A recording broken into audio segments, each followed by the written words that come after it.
Good afternoon and welcome to our latest webinar on one of the hottest topics in the B2B sales and marketing space at the moment, AI. And the title of this webinar, which I love, is The Good, the Bad and the Ugly of Generative AI in B2B Marketing, which I think is, that's going to get people wanting to attend for a start. And also, we know we're going to walk away with some great insight that we can take into our roles.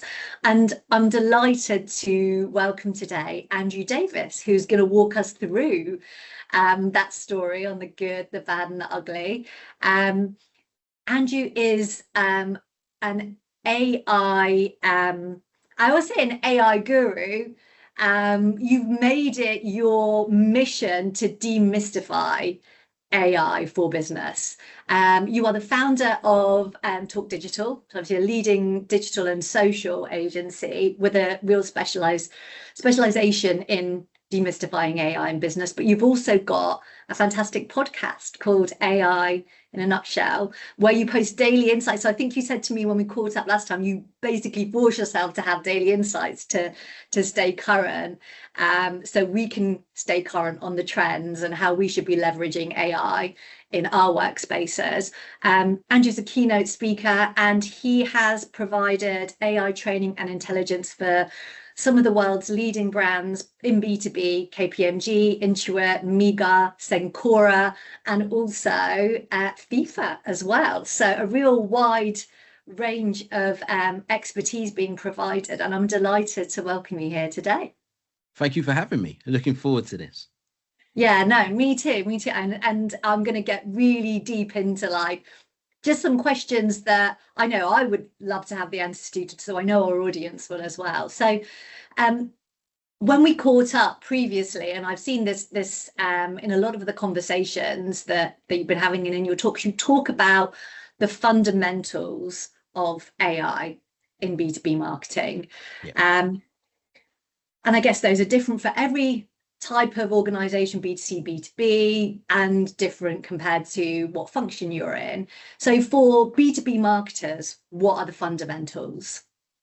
So what I want to do is not just speak, I want to kind of give you some visuals as well. So I'm just going to share my screen. Love a bit of visual, yeah. Yeah, because sometimes it's easier to listen as well as see. So I would say there's a number of different topics that B2B marketers will kind of want to see. So I've kind of put together a whole bunch of stuff, and what we can go through today, great. What we can't, that's fine. But when you go down to the fundamentals, for me, there are some key fundamentals that we need to master. And when I say fundamentals, I don't mean the basics. I mean things that will not change regardless of what happens in technology, regardless of what happens in people's behavior. When times get tough, and they will, when we don't have as much time as we usually have, and that will happen, when money might be tight, and it will, these are the things that we kind of go back to. And as marketers, these are really important things. And if I just go to the fundamentals, there are three things that we really want to master. Now, regardless of what platform you use, could be ChatGPT, it could be Midjourney, an image generator, it could be VO3 for videos, it could be 11 Labs for audio, it could be Gemini, Claude. When you're using these tools, the first thing you want to do is master this, because without this, you won't be able to use any of them. And that's the prompt. And that might sound obvious to some who's been using AI for a long time, but there's different levels of prompting, which is really important. And I want to get into that probably later on. But without the prompt, you can't really do anything. And some people call it prompt engineering, but there's so many different layers to prompting. So this is one of the first things that we have to master. How do we prompt correctly? The second thing, and you probably heard a lot of people talk about this, but the second one I don't hear many people talking about, and I actually think this is way more important than the prompt itself. Because without this bit, the prompt becomes very basic, and it becomes, oh, you sound like AI. For me, I would say this is probably the most important thing for marketers right now, going into 2026. And that's your imagination. Because where do you start? Essentially, what's happened is we've got tools that we can now do anything, because technology is caught up to our ideas. So we can do many, many things now. But where do you start? If I said to you right now, we're in a workshop and I said, create an app, be back in 5 minutes. Okay, what app? Where do we start? Like, it's just going to be like, where do we That start? sounds Or if I scary. said, create a film, go, be back in 20 minutes. You've got the tools. I know it can be done. Go. Okay, where do we start? What's the storyline? Is there conflict? Like all of these things. And that goes down to your imagination. Because once you get your imagination in check, that dictates the prompt. So these are fundamentals: the prompt, your imagination, and then just to kind of finish it off, and that's your tech arsenal or your toolkit. Like, where do you go? What tool do you use it on? So that could be a ChatGPT, that could be a Claude, that could be a Gemini, that could be a Midjourney, that could be any of the thousands of tools. But fundamentally, if you can get the prompt and your imagination, you're going to be in a very, very good position.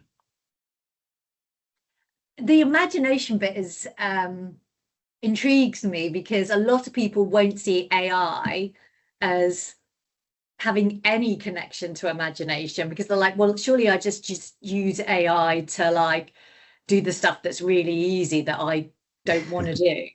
Sure. But what you're saying is there's so much more potential than that. So much more. For me, when it comes to AI, I'm a big fan of humanizing it. How do we humanize this AI? How can we make it be an assistant to us, not replace us?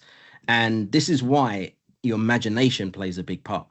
A lot of what we hear, because we're hearing from very clever tech people, they look at logic and technology, but ignore the behavior patterns or the psychology, which is where imagination kicks in. And throughout the digital world, like throughout the 20 plus years that I've been in this space, there's been two things that drive digital, and that is people's behavior and technology. And AI just sits within technology, but don't ignore the human side of things.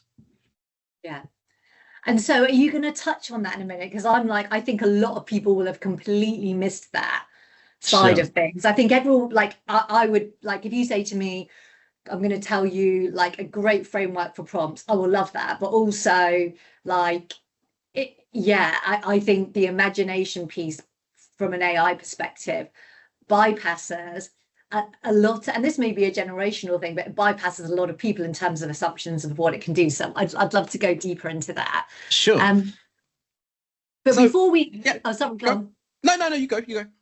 I was just going to ask about the skills and habits then that separate the teams who get that value from AI versus those who experiment with it. And I guess this might feed into the imagination conversation. Yeah, because if you really think about it, and this is for yourself and anyone who's listening, if you've used a large language model like a ChatGPT or Copilot, if you look at your last 20 prompts, you'll probably find that all of them goes into what I call the essential 8. So everything that you've done in your last 20 prompts fits in one of these buckets. And what you'll see is, I think 95% of how you use large language models moving forward as well will fit into these 8 things. So I'm just going to go through these 8 things because when it comes to skills and developing skills, it's going to be one of these 8 things if you really want to kind of master generative AI. So one of them is you can use it to generate content, and that could be write a 1,000-word white paper report introducing lead forensics to commercial real estate firms. That could be that's generating content, and it could be from that report all the way to an app, all the way to a feature-length film, also a tweet. So, but regardless, anything that goes on the internet is content. So a lot of people use it for generating content. Another is to analyze. Can you analyze this campaign data to reveal which industries are responding best to our lead tracking content? So you're analyzing, you're taking data and you're saying, make it make sense, and then give me an actionable step afterwards. Yeah. Another thing is summarizing. This is one of my favorite things. I don't want to read a 20-minute paper or that's going to a blog post that's going to take me 20 minutes. Also, I love podcasts, but sometimes I don't want to listen for 2 hours for a podcast. I just want you to summarize the main bits. So it could be summarize this case study into 3 bullet points for a social post, something as simple as that. But essentially, you're taking a long form piece of content and summarizing it into however many points you want. And again, I'm a big fan of giving action after that. Another thing is reformatting. And that is taking one piece of content and reformatting it into another. So this format, put it into that format. So can you turn this webinar transcript into a one-page guide for manufacturing and marketing? So that's what I mean by reformatting. Another is idea generation. Can you brainstorm 10 content ideas that shows how construction and manufacturing companies can turn anonymous website traffic into qualified leads? So that's idea generation. But what I will say is this, personally, and again, this is just my feelings and also people I know as well. I actually don't think they're great at coming up with ideas. I think it's great if you've got an idea and you give it to the models, and then it works off of that idea. I think that's where it comes into its own. But just using it for ideas, I don't think it's great. Doesn't mean you can't do it, but again, that's just more of a personal thing. You can use it to ask questions, and that could be anything from why do you think anonymous website visitors drop off before requesting a demo to what's the meaning of life? It could be any question that you want, but people use it to ask questions. Now, you've probably heard of hallucinations, or when it's just like giving you wrong answers. This is one of them. I would say there's 2 different buckets, but this is one of the essential 8 that it gets things like wrong.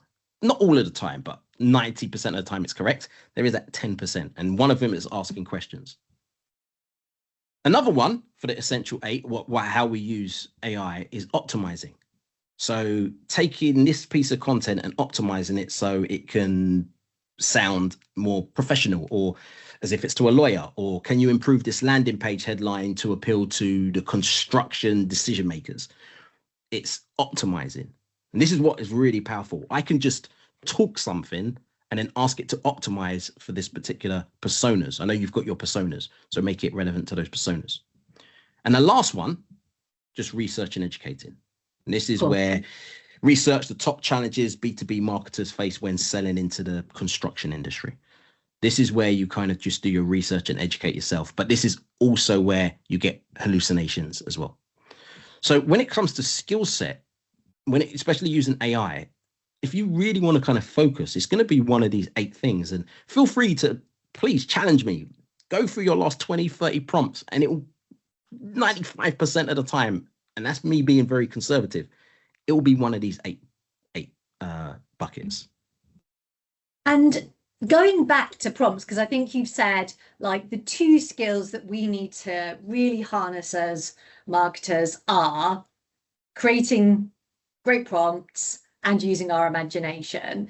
So, I mean, some of the examples of the areas we might use AI, let's talk about the analytics side of things. Like, I think that is a really good example of where a prompt can make or break what the output is.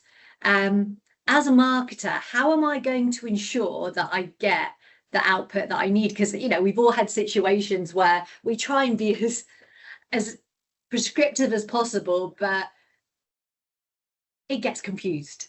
Sure. And so I'd love some input on creating great prompts for analyzing data, and what we need to do to make sure that certainly that at least in round 1 or 2 or 3, we get what we want. Sure. For me, there's one thing that a lot of people don't do when it comes to the large language models, especially, and that is train the models. Because what ends up happening is, whether it be data, whether it be analyzing, whether it be generating content, whether it be optimizing, I hear this a lot. It sounds like AI. So when I do this, it sounds like AI. So when you're analyzing data as well, it kind of, a lot of the time, if it just doesn't give you the answer, it's not necessarily the prompt at first. It might be training the model. So when it comes to these models, I would say there's 4 ways, especially I'm going to talk about ChatGPT mainly, but this applies to all of them. There are 4 ways you can train the model to give you the outputs and to help improve your prompts. One is you can train an individual chat. So every time you click new chat, you can train that. You can go into it and say, from now on, I want you to act like, and then that's where you can give it a bit of context. Act like a analyzing guru with 25 years experience at analyzing data that you've achieved X, Y, and Z. Here is some information. Can you do this? Now, from now on, every time I put something into this specific chat, I want you to act that way. So what's happened is now every time you have some information you want to analyze, you just go to that one chat. You don't need to do it every single time. You don't need to start up every single time. You just go to that one chat. So that's one thing that you can do. So you can train it each individual chat. Another thing you can do is what's called custom instructions, which is where you train your whole model.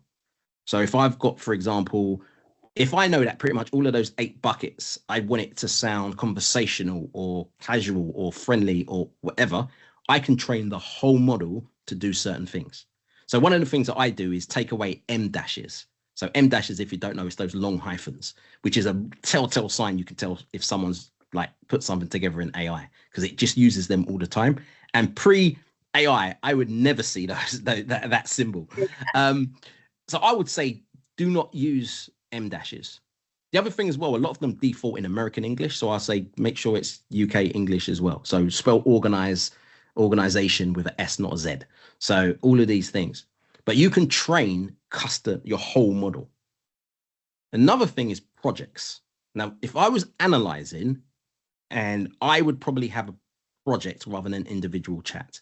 And a project is, imagine a folder. So you know how my documents work. You've got a folder and everything in that particular folder is trained on analyzing. So you might have a chat in that folder where you're talking about analyzing data. You might have another chat in that folder, and that might be for the manufacturing market. You might have another one for the real estate market. You might have another one for the maritime market. You might have another one for different markets. So when it's giving you information, it's giving you information based off of the context. So it's like individual folders, which are essentially projects. So you can train it that way.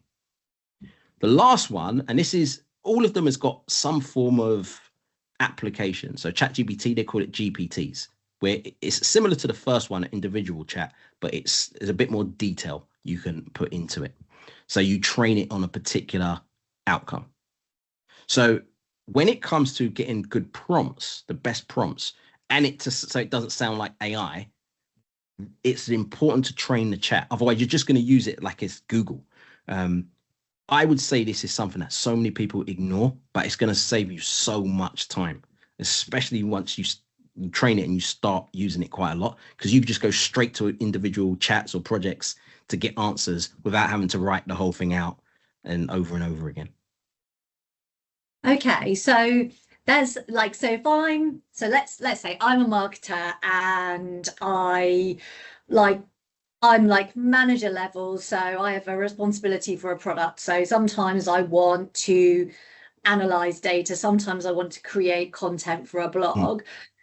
Where would I start? Would it be that I would create my trained chats and then go into folders? Because I might, like for if I'm doing a lot of analytics, then I know I need a folder. Yeah. But I would start with chats. And also the question on folders is, if you have a folder that has your analytics chats in there, is there some sort of connection between them then? Do they learn from each other? Yeah. So the first question, if I was to start, I would just start with individual chats. Yeah. That's the first thing. And as marketers, there's certain things that, for example, writing headlines or hooks to start with. You could have a whole chat that's just focused on that. So whether you put anything into it, it will automatically go into hook format. So I've got one where I'll type anything and it will just give me 5 positive hooks and 5 negative hooks. And I've trained it on information that I found over the internet where people's talking about writing hooks, and I've put, whether it be a PDF or a blog post or a lead magnet that they've put in there on this, and then it's just done that. I've got one on case studies as well. So with marketers, it's what are the things that you do quite a lot, and that's where you want to start. Yeah. The second bit, going back to folders, yeah, they all talk to each other. So if I've got a folder and it's just called analytics, they will all talk to each other. It's all learned. Everything in that folder is learned in that particular, whatever you've trained it with. So they all can talk to each other because the memory on these platforms are really, really good. And that's the reason why you want to train it, because it saves it to memory. So if I wanted to do, let's say, for example, a particular tonality, I can put that in there as well, in that particular folder or projects. You can Yeah. do that there. And as I said, they all talk to each other. And it's really important because you want to stay organized. And now is the time to stay organized. It's best to do it now when you're just starting or you're at the beginning of the journey, rather than when you've got 1,000 different folders and you're trying to find stuff and you're trying to use the search functionality, or you have to start again. For me, because I'm all about productivity and being efficient, these are some of the things that you want to just train early and then stay organized. Because a lot of the Yeah. time, as marketers, a skill set we're going to have is how we manage the AIs. Yeah. So you're treating them in effect like an intern, a Exactly. really bright employee Yeah. who can, let's take content as an example. They can write, but they don't really have that detailed understanding of your product or solution that you have. So you've got to give it the persona insight. You've got to give it, these are pieces of content that have resonated in the past. This is the kind of tone that we've used. These are our brand guidelines. Like, Yeah. you can't shortcut any of that training Yeah.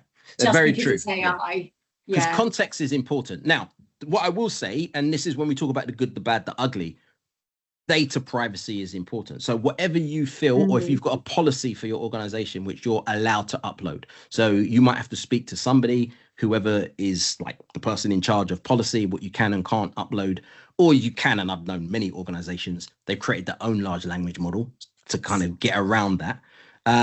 So you can do it that way, but ultimately it's that, as you said, context is so important, because it's a clever intern that doesn't take holiday, that work 24 hours a day, 7 days a week, that doesn't have an issue with this person and that, there's no office politics. It just knows a whole bunch of stuff, but you need to guide it. And that's the thing. If you're very good at guiding and very good at talking to it and prompting it and using your imagination and training it, this is going to be like, you've never had a better tool than this, like in our lifetime. So Yeah. yeah. It makes so much sense the way you talk about it now, as well, as far as being organized is concerned, because the more work that you can do at the front end to get organized, the more value you're going to get long term, because you've done all of that groundwork. Whereas if you're, saying every time, which I think a lot of people do, every time I have a new query, I might put some basic information about who I want them to act as, but I create it new Yeah. every time. It's like, what? You just trained this person over here, and now you're going to use another brand new intern that doesn't have a Yeah. clue, and you're trying to get them. Whereas you can create this, this person who really, really gets it, who can take on your feedback and remember that for next time, so they don't make the same mistake again. Yeah. Yeah, and I love what you said about tonality as well, because I'm just imagining you've got your folder with your chats in for analytics. You need to have a formal tone, and there needs to be no room for opinion in there. But then you've got your content, which is, you do want to excite people and, get them, interested in your solution. So yeah, that's a bit of a light bulb, definitely. Exactly. And especially if you know your your tonality, like let's say lead forensics, and you might have different tonalities of different industries that you work with. Train it, let it know this is the type of like personality we have, it's this, and the more detail you can give it, the better, because once you train it and it really understands you, and that training could be on several documents, it could be on several podcasts, it could be on several different interviews. Somebody could interview numerous people within your organization, not for it to go out to everybody else, but to train the model so it really understands what you guys do. And then Yeah. once it's in there, that clever intern will just get it like this. You're like, okay, cool. And then it'll just give you, will generate content, summarize, optimize, research, etc., based on that. Yeah, and like you said, so many organizations now have a solution in place for employees to leverage those large language models. Like, it's not it, so we can protect data, we can, Yeah. share lots of information because it's kept internally. So just find out what those are. But even in our organization, there's ongoing training. Yeah, We're taught how to leverage what we've got, what's safe and what isn't, but it's kept inside the business, which is great. definitely. Okay, we're going to come back to imagination because I still want to keep Yeah, that on. But because we're on prompts, um, can you share some of your favorite prompts to use, sure.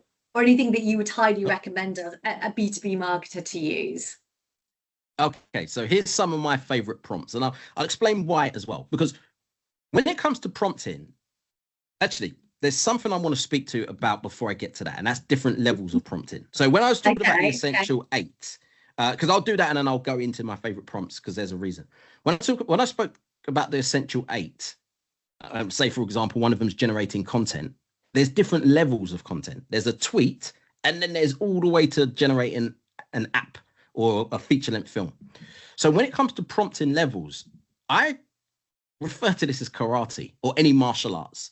So what I mean by that is there's a belt system in martial arts, and you start off with white belt and it goes all the way to black belt from a belt point of view. As we all know, a white belt is a beginner, black belt is an expert. Prompting is like that because sometimes you might have a white belt prompt, and a white belt prompt might be like, write me a blog post or a report to attract our clients in the construction sector. That will give you a answer. It'll give you a good answer, but it's a generic, this sounds like AI answer. That's a Yeah. white belt prompt. A black belt prompt is when we start going into detail, is when you start explore why you came up with this. Give me reasons why. What was your thinking process? Be persistent. So you might be going back and forth with answers. And this is where you get, especially if it's trained as well, this is where it sounds like you, the best version of you. And this is where you're going to get better answers. Because the saying, ask a stupid question, get a stupid answer. It's the same here. If you ask a good question, you get a good answer. If you ask an amazing question, you're going to get an amazing answer. So when I break down the 8, every single one of them, even analyzing, you can do white belt prompts or black belt prompts. Now, going back to imagination, this is the more you can use your imagination, the more up the belt system you go. Because it's not just white belt or black belt. It's not black and white, no pun intended. There are different grades. So for me, I've actually trained one of my chats to say, when I put in this prompt, is this white belt or is this yellow? Like, what belt is this? And then it will say, this is a bit basic. And then it will change it to make it a better prompt. So what I'm going to give you is some of my favorite prompts. These are all non-white belts, but they're quite short, but they're up the belt system. And I'll explain why. Please think hard about this. This is something I add to the end. If it's something important, especially analytics or summarizing, or if I'm looking for an answer, I often say, please think hard about this at the end. The reason why is because these models are known, you type something in and immediately it's giving you an answer back. When you says, please think hard about it, you'll notice that it will not just give you an answer back. It will actually think. It will say thinking, and it will even give you the option to skip this stage.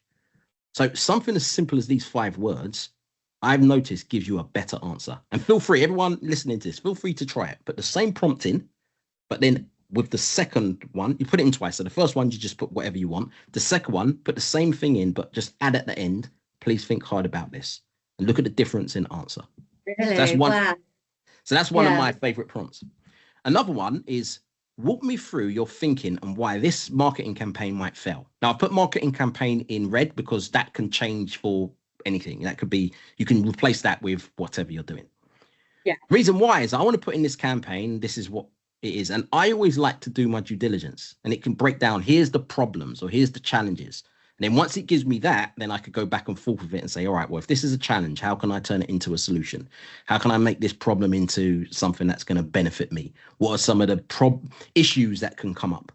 So I will pretty much get my marketing plan, whether it be in a document, whatever it may be, PDF, upload it, and then just ask, walk me through your thinking and why this might fail. Another one is, I can only implement one of these strategies. Which one would have the biggest impact? Sometimes, especially if you're putting stuff on social media, you might have 3 or 4 really good ideas. But actually, let me work out what will give me the biggest impact. So it will also put it in order. So now if I'm trying to work out which one to go with, like, you know what? Based on its research, based on its knowledge, this is the one it says, because it will break down why as well. You can always ask why that one. I actually thought it was number 2 and you said number 4. Why number 4? What's the problems with number 2, etc. Another one. Take this boring report and tell me what angle would make it shareable. The reason I like this one is because what I've realized in social media, especially if you've got the right audience, anything could be interesting. Also, I've worked with some of the most exciting industries and they've made things very boring. So what I want to know is not so much what will make things great, because great could be an opinion. What I want to know is why would it be, what would make people share this? Yeah. So, and it will break down, here's the reason why. And it will, well, it depends what you put, it will kind of give reasons. Then you can always go back. There are no reasons. Yeah, sometimes it's just luck. Yeah. Then you'd be like, yeah, maybe we shouldn't push this one out. Yeah. The amount of times I've done stuff, this is pre AI as well, that I've put stuff out that I've spent a lot of time thinking this is going to go viral and it's gone crickets. And then sometimes it's just, oh, let me just post something quickly, put it up and it's gone viral. So there's no logical reason, but this will kind of give you some angles to look at. I say, okay, I've never really thought about this. Or actually, I didn't realize that while I'm putting this YouTube video out, I didn't think about how it would look in search compared to these competitor key terms. So it's this as well. Yeah. Last one, look at what you sent me and tell me what is wrong with this based on what I've asked you for. Now, I use this a lot because sometimes it gives me, I ask it to do something and I was like, what is this? It's one of my pet peeves about it. Or I've said, especially for editing, take this slide and turn the background green, and then it sends it back to me and the background's yellow. And I'll say, look at what you sent me. Tell me what is wrong with this based on what I've asked you for. And it will actually break down what's wrong. So it knows the mistake it's made. And then it will ask, it will probably say, do you want me to make it right? And then you could ask it yes, and then it will do it. Now, I'll be honest, when it, especially more in the image space, it's still got it wrong, but it does break down why it's wrong. So it does understand what it done versus what I asked for. So these are some of my favorite prompts. And the other thing as well, if you want to go from white belt all the way up to black belt system, if you're using ChatGPT, there's a link here, which is quite long. So if you can screenshot it and then screenshot it, put it into a large language model and say, can you turn this into text? Do that, copy it and paste. Or you can just go into Google or even OpenAI's browser now called Atlas. And you can just say OpenAI GPT-5 optimizer. And it will take you to this. So you can put in your prompt and it will kind of give you a better prompt on an answer that makes more sense for ChatGPT. So it's a free tool that you can get. It's the prompt optimizer tool. Fantastic. So basically it's just the investment in time to train the AI, and like even to the point where you're asking it to, like you would an employee, tell me what was wrong with that, because if I tell you, you're not going to learn. You need to go back and look at it. Yeah. Well, exactly. Okay. As I said, humanize it. You say that to a human, it's the same as the machines. Because if it says, I don't see what was wrong, then you can do something about this, or you can worry and think, okay, I've said this prompt and it doesn't understand it. But if it says, I know what was wrong, then at least you know it understands it. So that's why I really like, that's one of my favorite prompts to use. Yeah. And with the imagination side of things, then, is it you need to imagine this, like basically the imagination is the context you're giving? It could be many different things. Right, okay. It could be your imagination in just training the model. So for example, where I was doing the hooks, I could just write a prompt. It could be a black belt prompt. Make sure these, or I could use the OpenAI one, but me going in to other people's has created lead magnets, using the information that they've got, taking that PDF and uploading it. That's me using my imagination so I can get a better answer. So even with training, you can use your imagination. So imagination is not just for creatives. Imagination could be for admin or sales or people that you might not think as creatives. It's just so many different ways. As I said, it's you kind of want to hone your skills. So Hmm. it's a case of saying, all right, can I add context to it? That's still using your imagination. I want you to think like this.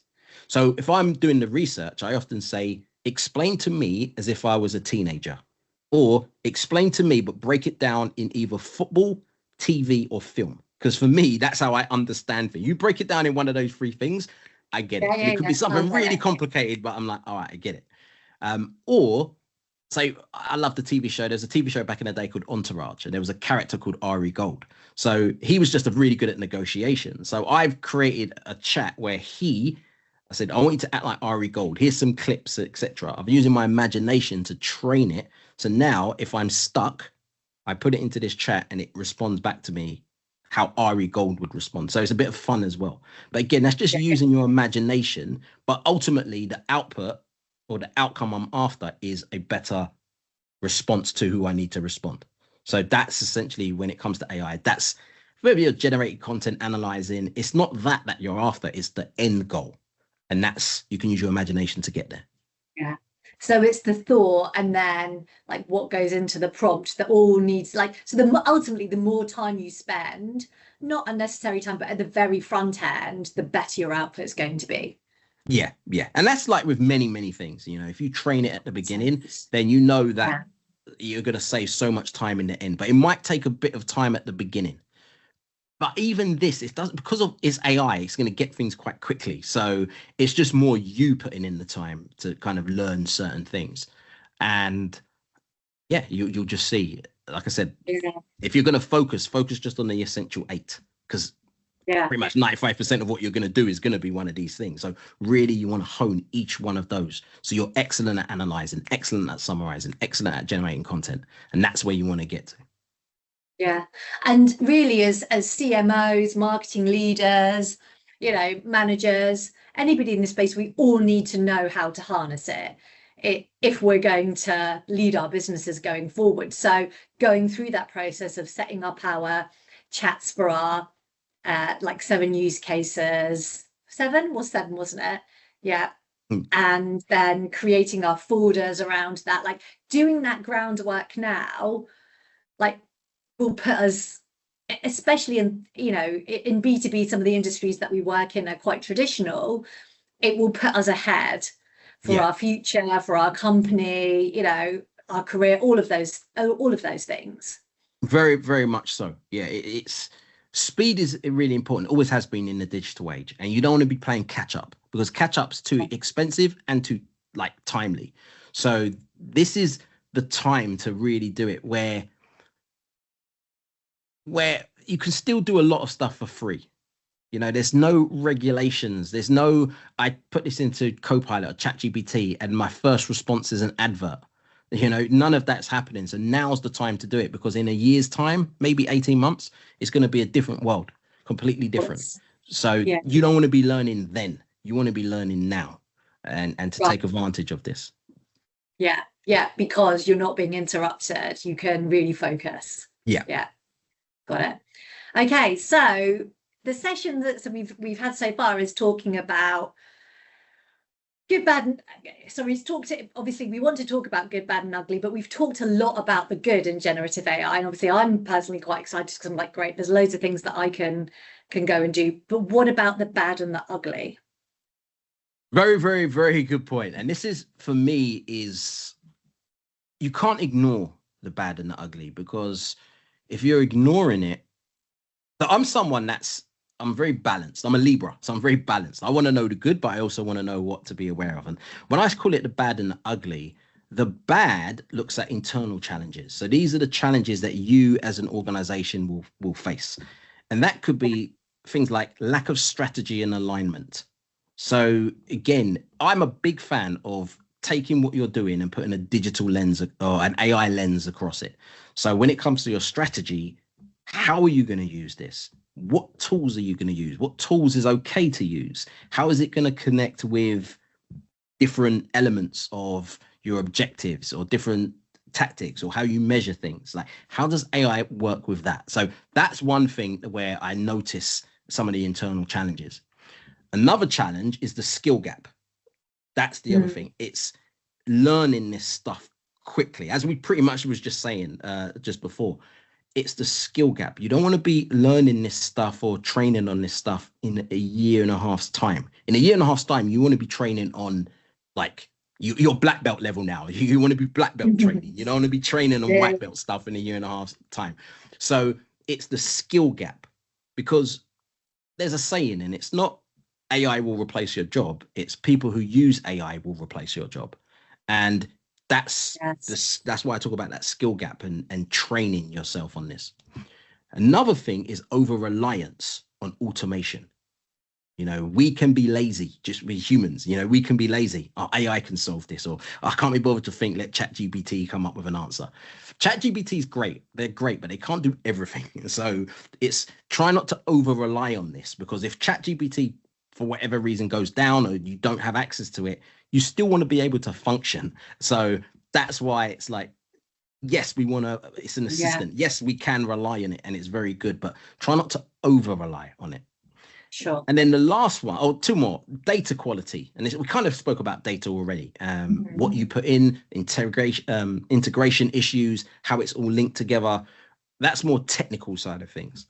And then the last is going to be talked about policies that you have as well, like the policy that you have, because your policy is going to essentially guide what happens with the lead forensic brands or any of your clients. This is going to be a big part, what you can do, what you can't do.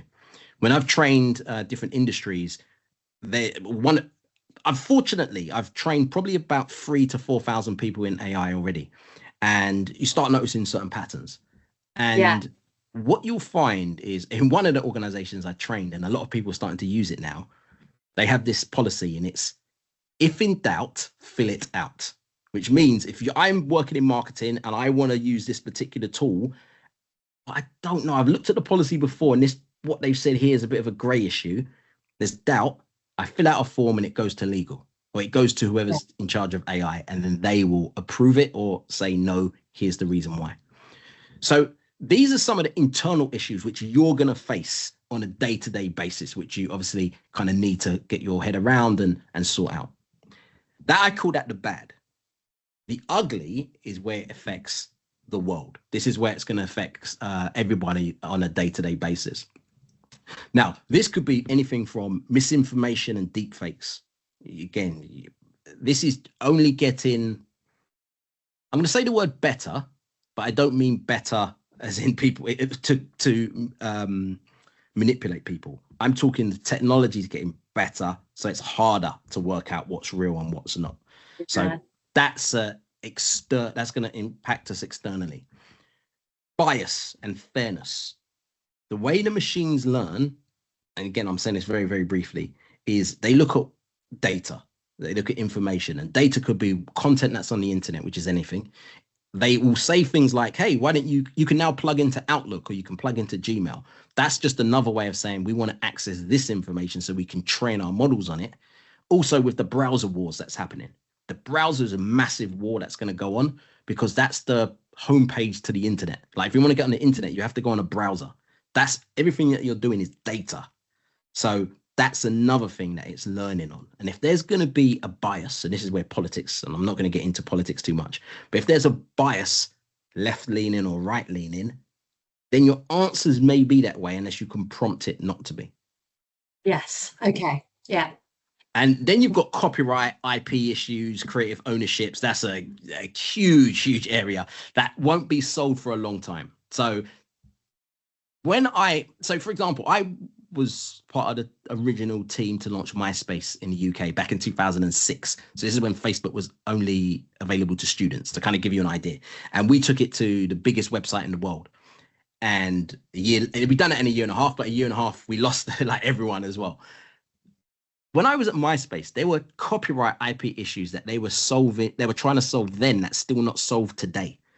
I do not think copyright, IP, creative ownership issues will be solved for a long time.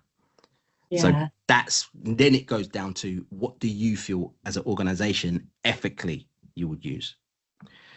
And the last one, there's many, but again, to try and keep the answer relatively short, environmental and sustainability issues. What's it doing to the environment? Its impact on energy, impact on water, all of those. Because, for example, it's a lot of servers that's being used, and then when it comes to servers, the amount of power, the amount of energy, there's a lot of heat. With a lot of heat, you need a lot of water. What's its impact on the environment? And I would Yeah. say when we break down the bad and the ugly, you kind of split it into two things: things that's going to impact us directly, and then what's going to impact the big picture in the world. Yeah. Yeah. And I guess a lot of us don't really think about that big picture stuff. We might just get frustrated with the bad because we're like, I just want to speed things up, and now legal is slowing me down because they don't understand this. But yeah, there's all sorts of considerations. So an organization has a real responsibility Yeah. to make sure that their people really understand Yeah, their digital how. footprint. What Yeah. is happening? Yeah. Yeah. Yeah. Okay, so lots to think about there, both from I guess, a marketing perspective and from an organizational perspective. So, what's next in generative AI? Like, what should we be prepared to understand, learn about, look out for? Sure. So again, what's next is so many different things that we can kind of go into. I've kind of mentioned some, for example, the browser wars, etc. But for marketers, I would say there's two things to look out for. There's this saying that content is king. And as marketers, we probably know content is king, content is king. But the reality is content is king if the relevant people see it. Not everyone's going to see your content. We're at the Sure. point now where everyone can create amazing content because the tools are there. It just goes down to your prompt, your imagination, and the tool.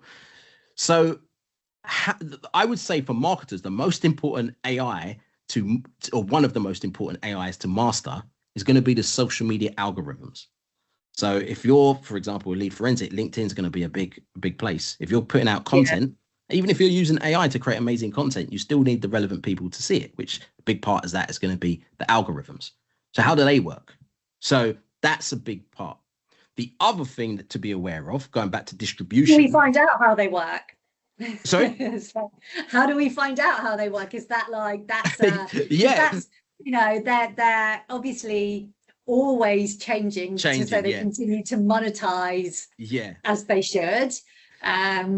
So what can we do? Yeah, so without again, just give you an idea, I spend a whole day sometimes just on distribution. So when it comes to trading, because it's such a big subject.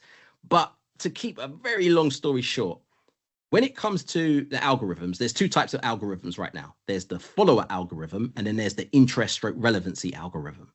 The follower algorithm is the traditional algorithm that we've always known. We get followers, we post, it goes to a small percentage of followers. And if they engage with it, if they like it, depending on the content, depending on the timing, it might go up to more and more people. The interest algorithm is basically saying, if I've put something to do with the manufacturing industry, the algorithm of the platform is going to send it to people who's interested in manufacturing based on what they've been doing on the internet and who they're like and who they're connected with. It doesn't matter if they're following you or not. And what they might do, say, for example, on TikTok, who kind of really like created this type of algorithm, they will give it to a certain amount of people. And what they're waiting for is any form of touch point or any data that they can get. So are they engaging with the content? If it's a video, are they muting it, unmuting it? Are they rewatching it? All of these things that it's looking at to say, okay, with the 100 people we sent it to, there was enough signals for us to send it to more people, and let's see how many signals we get from there. And then so that is very much a very, very quick breakdown of how algorithms pretty much work, those two different types. If content is important, then thinking about like employing growth marketers in the business, do we need to think about having specialist teams who like within content who are looking at this stuff, as well as like what resonates? How do well, maybe not. I suppose what we're not trying to do is like go against the algorithm, but it's like, how are we making sure, I suppose, what we are doing fits with it constantly, so we always get in front of that right audience. Yeah, I think it's always going to be hit and miss. I don't think we'll be able to hit it out the park every time. So a lot of it's going to be to do with be consistent and putting your content out there. I think Yes. you don't necessarily have to get specialists just on algorithms or distribution. I actually think this is just part of marketers' role. It's a matter of creating content, distributing that Of content, course. and converting people. So I think it's just understanding testing is going to be a big part. Yes, you can ask ChatGPT, etc., but nothing beats testing, seeing what works, seeing what doesn't. For me, again, when I'm doing a lot in training, yes, I'm putting stuff up in the algorithms, etc. But I think DMs are the place to be in LinkedIn right now. That's a huge area because of what's happening with the algorithms and because it's kind of changing. So Yeah. it always changes, but it's important for marketers to stay up to date with the algorithm changes. However, algorithm or people finding your content is just one way via algorithms. Another thing, which is the other side where it says Gemini and ChatGPT, is search. Yes, Or yes, yes. I was hoping we were going to talk yeah, about yeah. this. Yeah. So this is whether people call it AI SEO or GEO or any what they're calling it now. Essentially, it's if I type something up, how can my content be used as a reference point with a link to send people to my website? Because every website is seeing drops in traffic. Even Wikipedia is seeing drops in traffic because now I go to Atlas or Chrome or Atlas and Chrome or DR. There's another one called DIA Comet by Perplexity. It gives me AI overview, so I don't need to go to Yes. websites. So Yes. where does it get the information from? Because it's not making it up. It's getting information from somewhere, and then it's giving you a reference point. So how can we make sure our content is there? And that's just a whole nother skill set in itself. So there are two things that I would say you need to look out for. Yeah. Agents and automation. This is another big thing. You're starting to see AI agents. Now, I'm going to say something controversial, and a lot of people might not agree with me, but I think AI agents, if you don't know what AI agents is, I'll just quickly explain. A large language model like Copilot, ChatGPT gives you answers. An agent takes action. So where I will say, write me a blog post that does X, Y, and Z, an agent will research the information. It will put all the information together. And if you want it to post, it will post it and then analyze if it worked or it didn't. It does everything. When it comes to these new AI browsers, agents are within that. So if I wanted to go on holiday, I could just go to this and the agent will take over my browser and start booking everything for me. So a lot of people are talking about agents. This is the new thing. It's going to be amazing. And they're talking about it happening in the next few months. I actually think it's 2027 is the year. I actually think 2026 is the year where there's going to be a lot of testing, a lot of things going wrong, seeing what works, seeing what doesn't. But 2027 is where people are going to start using them as part of their normal day-to-day because it will be at that level where it's good enough. Yeah. So Which, testing right now is probably useful. yeah, which then says this.